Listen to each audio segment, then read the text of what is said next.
Seguimos com a nossa cobertura especial neste domingo de eleições municipais. As pessoas aqui na rádio bem que tentam nos separar, mas nós somos inseparáveis. Eu tenho o prazer de conversar com o meu eterno amigo, colega de Ué da Coisa, Reinaldo Azevedo. Tudo bem contigo? Bom domingo para você, Reinaldo. Sim, não adianta. As pessoas tentam nos separar, mas nós somos amor eterno, né, Coutinho? Não adianta, ninguém quebra isso. Não, vamos falar de eleições municipais, Reinaldo. Eu vou começar te fazendo a pergunta mais genérica possível. As eleições municipais são aquelas eleições que mais aproximam o cidadão comum do político, do candidato. Então, qual a importância da eleição municipal? Qual a importância nas nossas vidas de cidadãos ao elegermos um vereador e um prefeito? Veja, é quem mexe mais diretamente com a sua vida. Eu costumo dizer, Coutinho, que se me convidasse para ser político, que jamais vai acontecer, a última coisa que eu ia querer ser é prefeito. Os problemas imediatos da sua vida, da cidade, na verdade, dizem respeito ao prefeito. Sim. Se você olhar, o melhor cargo, de algum modo, é governador. As coisas do governador são um pouco distantes da vida. Mexe com a educação, eu sei disso, tá, mas a segurança pública,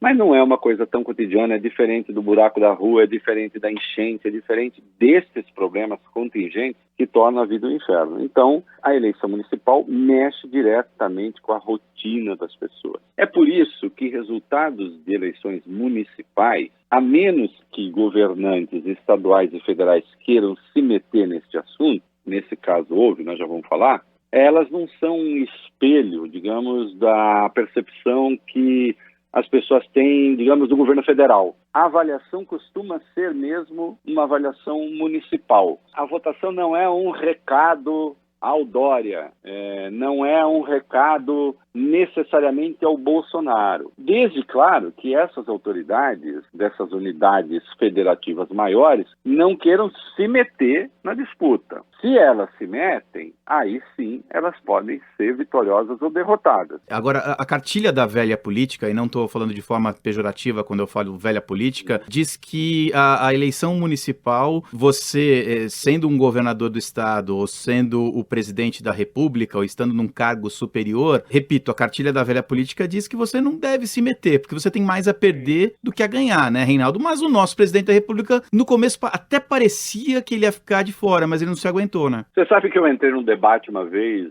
até no programa do My News, do Amaro Luque e do Antônio Tabet, já faz algum tempo, e aí eu disse, eu acho que ele acaba se metendo, não vai aguentar, e alguém disse, não, ele não seria... Aliás, era Major Olímpio que estava presente. Não acho que o Bolsonaro vai se meter. Eu disse, eu acho que vai. E ele não aguentou, porque ele tem ideias próprias até sobre vírus, ideias próprias sobre remédio, ele tem ideias próprias sobre vacina, próprias e erradas. E também ele não aguentou, acabou se metendo na disputa eleitoral. E eu acho que os resultados não são definitivos. Tem um resultado que é definitivo, Belo Horizonte. Belo Horizonte ele quebrou a cara. Ele apoiou um candidato que está a uma distância quilométrica daquele que é o vencedor, assim que as urnas fecharem no primeiro turno. Ele apoiou um sujeito ali, vamos ver os números finais, mas que caminha ali na casa dos 3%, 4%. E acho que quando fechar as urnas é isso que vai se confirmar. E no caso do Rio de Janeiro, nós estamos falando num horário que isso não está fechado ainda, mas também acho que a escolha que ele fez não será a escolha vitoriosa, ao fim de tudo, a ver. Então, onde ele resolveu se meter, ele se deu mal. E o mesmo vai acontecer em São Paulo. Ao contrário até, o que a pesquisa Datafolha demonstrou, por exemplo, que a rejeição ao Bolsonaro no período eleitoral em São Paulo cresceu. Porque o eleitor, quer dizer, aí vai, eu te diria, a administração federal, que não é boa. Você tem uma conjunção desfavorável ao Bolsonaro no país inteiro, que é a conjugação da redução do auxílio emergencial com a inflação de alimentos. Veja que coisa perversa, Coutinho. O governo fez um programa amplo de auxílio emergencial, fez bem, aliás, não queria fazer inicialmente, foi o Congresso que o forçou a fazer. O Bolsonaro percebeu que isso era bom para a popularidade dele cresceu, embora fosse uma bolha, né? Porque aí o dinheiro está chegando, as pessoas dizem, ok, tá bom, tal. O dinheiro começa a minguar, aí já não começa a ficar bom.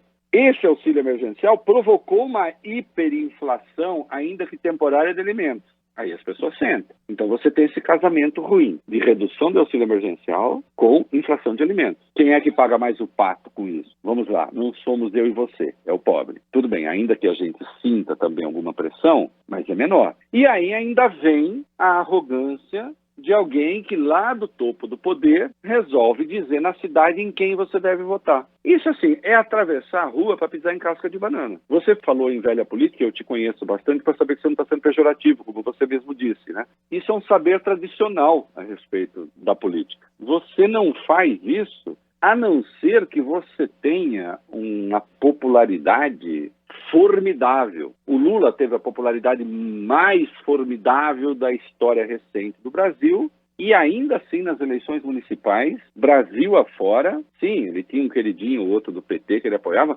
mas Brasil afora ele teve a sabedoria de deixar que as forças locais decidissem. Mas convenha que sabedoria não é exatamente uma palavra que combina com o presidente Jair Bolsonaro, né? Ele pode combinar com cloroquina, mas não combina com sabedoria. E aí ele se meteu e quebrou a cara. Veja só, vamos lá, tese geral. Eleições municipais não implicam derrota ou vitória de governadores e presidentes, a menos que eles se metam no processo. Se se meterem, aí implica, né? Porque afinal eles falaram, vote em fulano, e o povo disse, não voto.